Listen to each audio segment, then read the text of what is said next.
வீடியோவில் சுவையான பட்டாணி சுண்டல் எப்படி செய்கிறதுனா பார்க்க போகிறோம். இந்த ரெசிபியை ஈஸியாக சிம்பிளாக 10 நிமிஷத்தில் செஞ்சிடலாம். இதே மாதிரி செஞ்சு வீட்டில் உள்ளவங்களுக்குலாம் கொடுங்க, விரும்பி சாப்பிடுவாங்க. இது எப்படி செய்கிறதுங்கிறத பார்க்கலாம். நம்ம சேனலை சப்ஸ்கிரைப் பண்ணாதவங்களா இருந்தால் சப்ஸ்கிரைப் பண்ணிக்கோங்க. பட்டாணி சுண்டல் செய்ய போகிறோம். எப்படின்னு இப்போ பார்க்கலாம் வாங்க. பட்டாணி சுண்டல் செய்ய போகிறோம். எப்படின்னு இப்போ வீடியோக்குள்ளே போகலாம், வந்து பாருங்கள் எப்படின்னு. இது பட்டாணி நேற்று நைட்டு, இது வந்து காஞ்ச பட்டாணி 200 கிராம் இருக்கும். இந்த பட்டாணிக்கு நேற்று நைட்டே ஊற வச்சுட்டேன், தண்ணியில் ஊற வச்சது. ஊற வச்சு கழுவி எடுத்து வச்சுருக்கேன். இதை இப்போ குக்கரில் போட்டு தண்ணி ஊற்றிக்கணும், வேக வைக்க. ஒரு 1.5 டம்ளர் தண்ணி ஊற்றிருக்கேன். இந்த அளவு ஊற்றினா போதும்.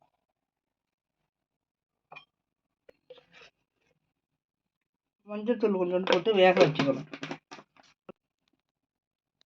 இதை போட்டு 3 விசில் வர வரைக்கும் வேக வைக்கணும் குக்கரில்.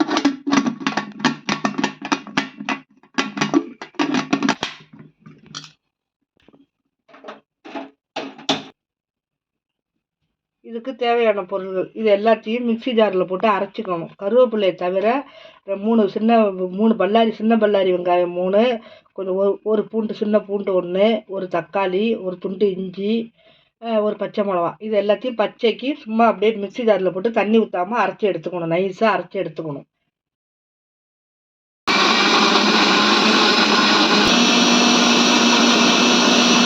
தண்ணி ஊற்றாமல் நைஸாக அரைச்சிக்கணும். வெங்காயம், தக்காளி, இஞ்சி, பூண்டு, பச்சை மிளகா எல்லாத்தையும் அரைச்சி வச்சுனேன். அப்படியே வச்சுதா பட்டாணி இந்த வந்து வச்சுருக்கோம். வந்துட்டு 3 விசில் வச்சு வேக வச்சாச்சு. இப்போ அடுப்பு ஆன் பண்ணிவிட்டு சட்டியை வச்சு, சட்டி காயட்டும். 2 ஸ்பூன் எண்ணெய் ஊற்றிக்கணும்.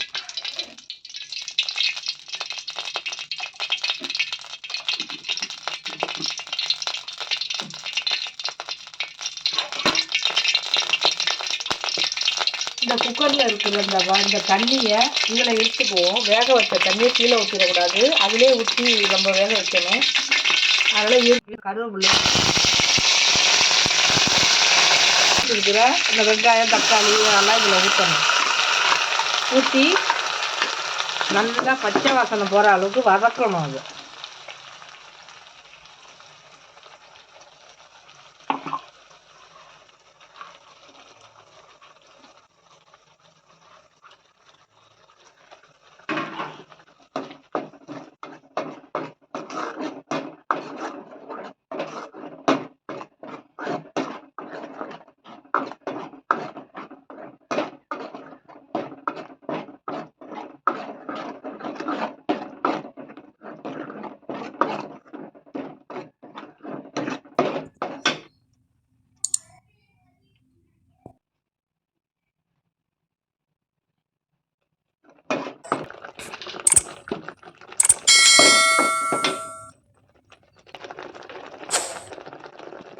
கொஞ்சோண்டு மஞ்சள் தூள் போட்டுக்கிறேன்.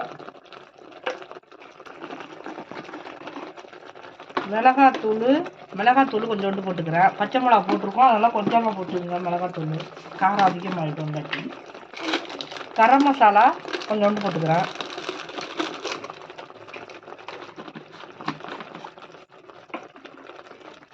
பச்சை வாசனை போகிற அளவுக்கு வதக்கணும்.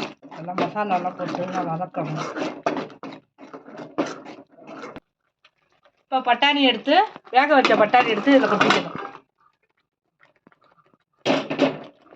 அந்த வேக வச்ச தண்ணி இருக்குல்ல, அந்த தண்ணி இதில் ஊற்றிக்கிறணும். வேக வச்ச தண்ணி இதில் ஊற்றிடணும்.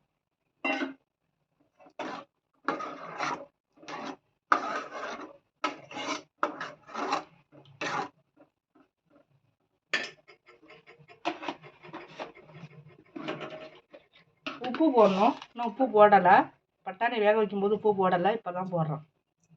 தேவையான அளவு உப்பு இது போட்டு நல்லா கிண்டிட்டு, நல்லா இது கொதித்து வற்றணும். நல்லா வற்றி வரும். வற்றி வந்ததும் இறக்கிட வேண்டியது தான். நல்லா வற்றட்டும்.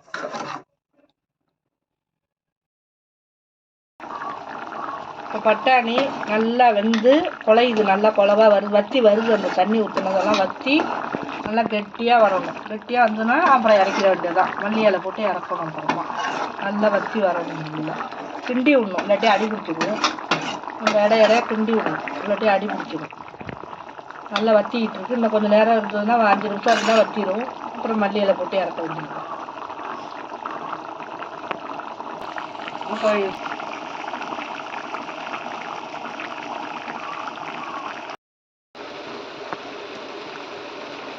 இப்போ நல்லா வற்றிட்டு பட்டாணி சுண்டலுக்கு தண்ணியெல்லாம் வற்றி நல்லா கெட்டி ஆகிட்டு வரணும். இப்போ இந்த நேரத்தில் என்ன பண்ணணும், மல்லி இலையை போட்டுக்கணும்.